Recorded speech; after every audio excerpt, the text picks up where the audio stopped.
The best of money matters. Right Business. Welcome to The Right Business, where we dive deep into the stories of trailblazers who dare to disrupt the status quo, find the gap in the market to find the right business. Hello, I'm Hongbin Jeong. Now, agri-trade has always been the backbone of global food systems, but it's also one of the most complex, fragmented, and opaque industries out there.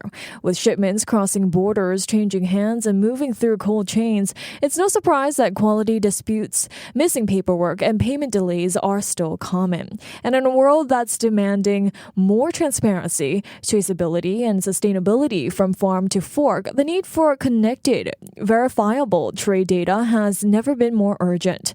DiMuto is addressing this by combining AI, blockchain, and IoT to create an end-to-end platform that brings visibility, traceability, and trust to agri-food trade. So to find out more about how DiMuto is helping the agri-food world move with greater transparency and sustainability, joining us today is Gary Loh, who's the founder and CEO of DiMuto. Hi, Gary. Welcome to the show.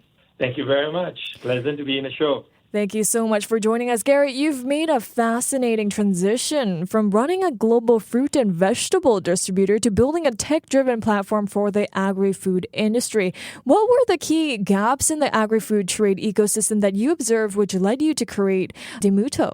Well, it's a great question because I think most of the people that we meet, everyone mostly thinks that everything is still working very well in the food industry or the agri-industry, because if you go down to the supermarket, you know that everything is just well stocked and the apples are on the shelves, the bananas are on the shelf, and everything seems to be all right.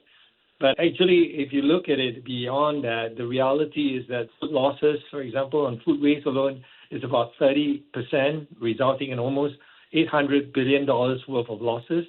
And if you talk about claims and disputes and the time to talk about it, that's another $6 billion just losses because the information is being siloed.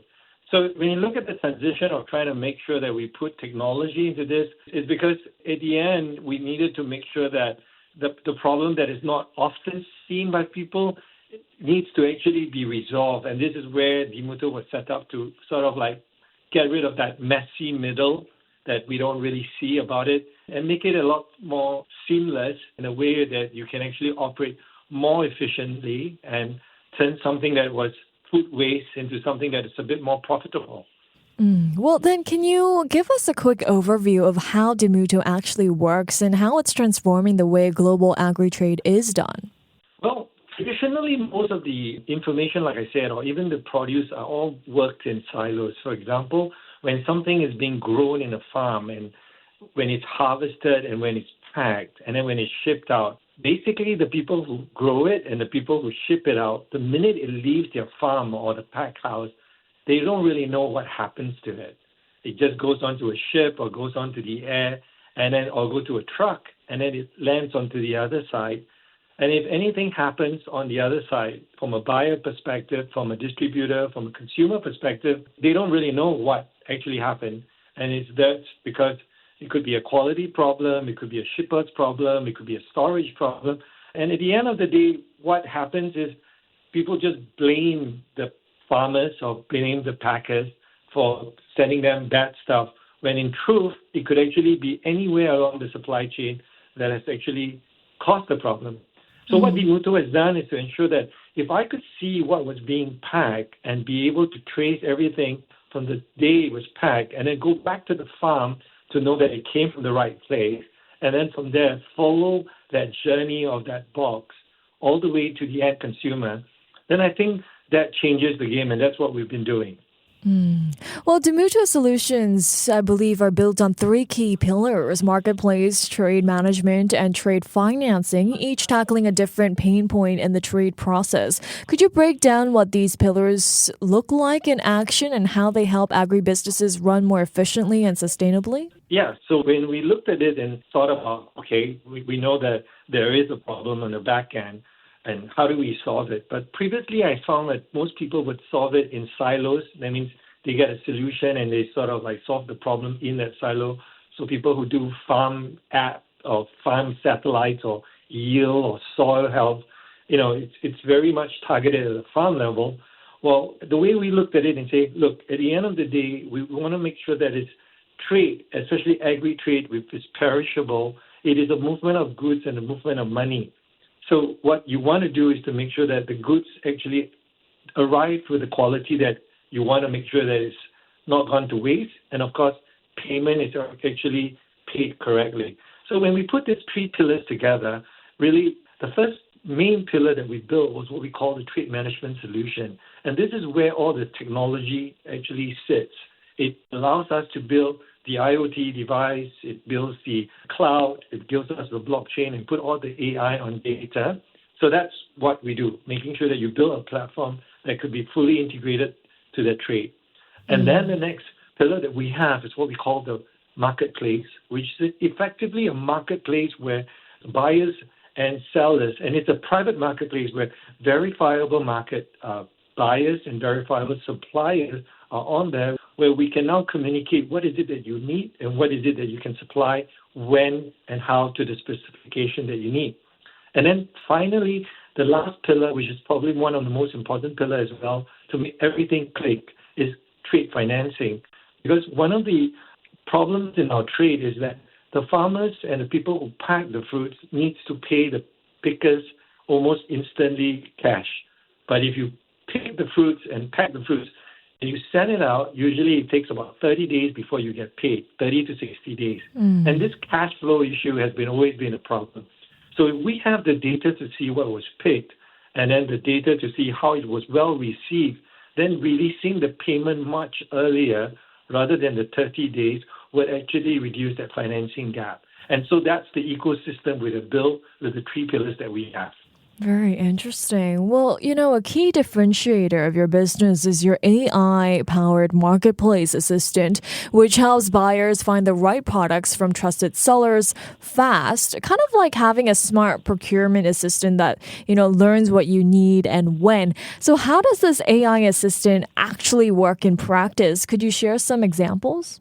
Yeah, that's a great question as well. Because one of the biggest problems that we've seen, especially for people who do procurement, is that, first of all, it's a problem to have deep knowledge of what you're buying. For example, in the supermarket, you could be in charge of green peppers, cucumbers, and tomatoes, right? So you got like three different categories, and you need to know when to purchase them. You need to know the specification, and you need to know what are the requirements to actually bring in the phyto certification, the custom clearance.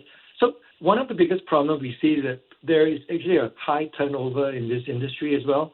So when the people who actually been in this space for like 3 years, they leave and they go to another category or they go to another place. So imagine that you now put all that knowledge base into almost like a chat GPT kind of thing. And an example would be a buyer saying, I need to move avocados from Mexico to the port of Baltimore, and it has to be in October to December, and it needs to be in a 10 kg box with packaging of planets, right? And you want it to be delivered with a specification of the specs and the size and the color. And this is where you sort of like put in these requirements, and then it will go into our database, and all the suppliers that can actually fulfill the requirement, including the proximity, the cost, and the specification that's required, would now be provided to you. And then you can then take that next step of placing the orders. So like you said, it's really just almost like a smart procurement assistant that does all that hard work for you and making sure that paperwork, requirements, phyto certification, custom clearance, specification are all taken care of. And in that sense, it gives the person who is buying a lot more flexibility to focus on ensuring that they buy better, move better, and sell better. Right. Well, also tackling another one of your pillars here, you also have a trade management module that goes beyond logistics. It captures product quality, documents, order status, and even chat logs. What makes this module different from a traditional ERP or logistics platform, and how does it help prevent or resolve disputes? Yeah, so one of the things about ERP systems is that it tells us a lot about our financial data. For example, it tells you who's at accounts payables and who are your accounts receivables, right? So it just tells you where the money flows is.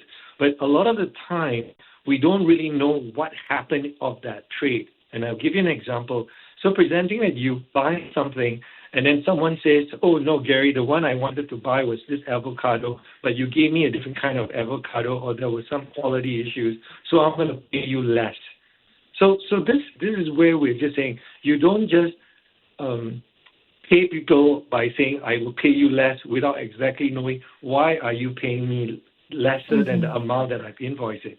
So traditional ERP system allows you to see what is going on in terms of movement of money, but it doesn't really tell you what was the problem with that trade that resulted in you receiving less money.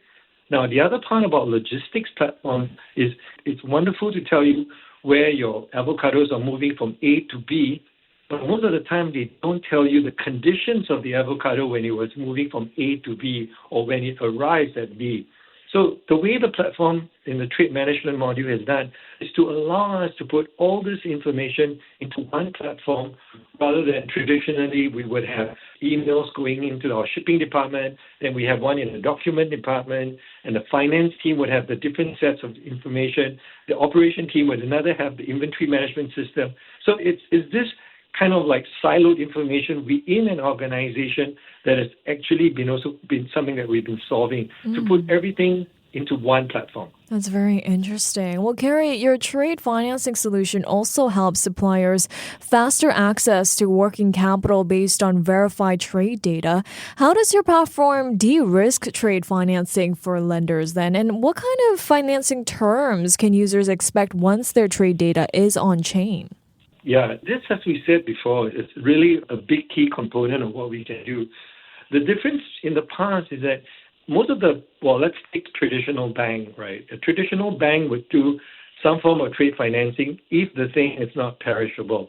But most banks will not touch anything in the agri-trade because of the fact that they think that's perishable, because they don't know what is being moved and they do not know how it is being received. So if we have the data of knowing exactly what was being packed, the condition of what it was being packed to, the condition of the things being received, and it's basically captured onto the platform, then the verifiability of this data allows us to say that we can now finance this trade because it's well received by the buyers, and the buyers does not have any issue, and there was no quality claims against the product. So I think this is really the big difference that we are now able to do. And the biggest ability now is to release the payment to our suppliers much faster compared to a traditional payment terms of maybe 30 to 60 days. So that's, I guess, is the biggest difference in terms of the financing terms that we can do compared to what we used to be able to do. Okay. Well, you've also integrated blockchain to give every trade event a verifiable footprint. How does DiMuto's blockchain actually work, and how do you ensure data integrity across the trade cycle? Yeah, that's one of the things about what we think the blockchain is. It's really traditionally known to be something to do with cryptocurrency or Bitcoin when we talk about blockchain.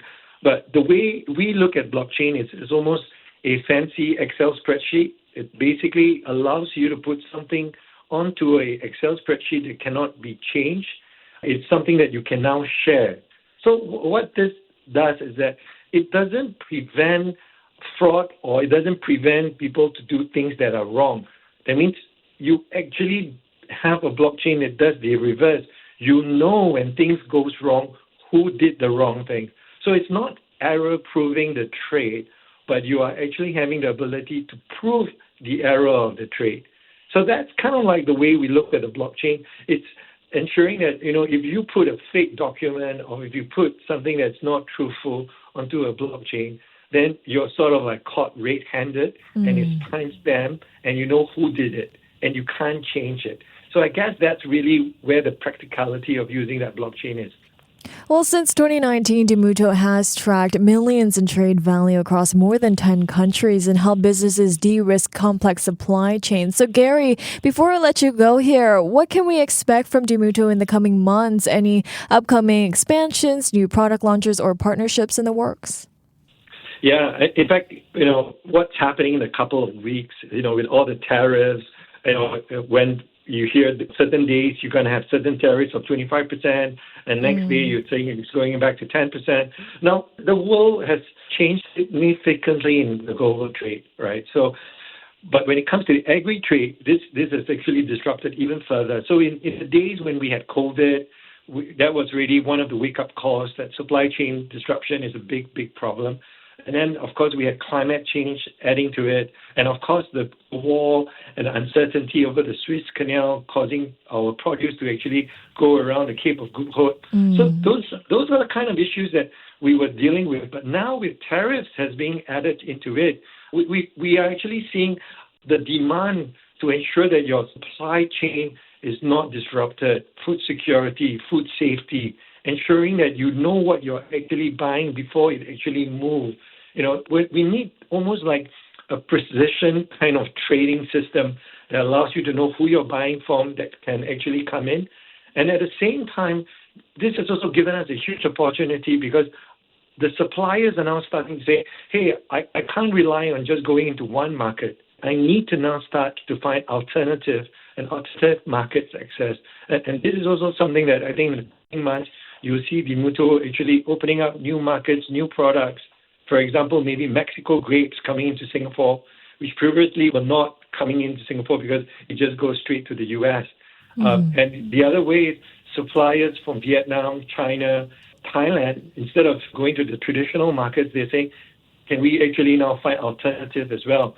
And for people who wants to buy alternative suppliers source, they also need to actually work with someone like us to make sure that the suppliers themselves are actually verifiable.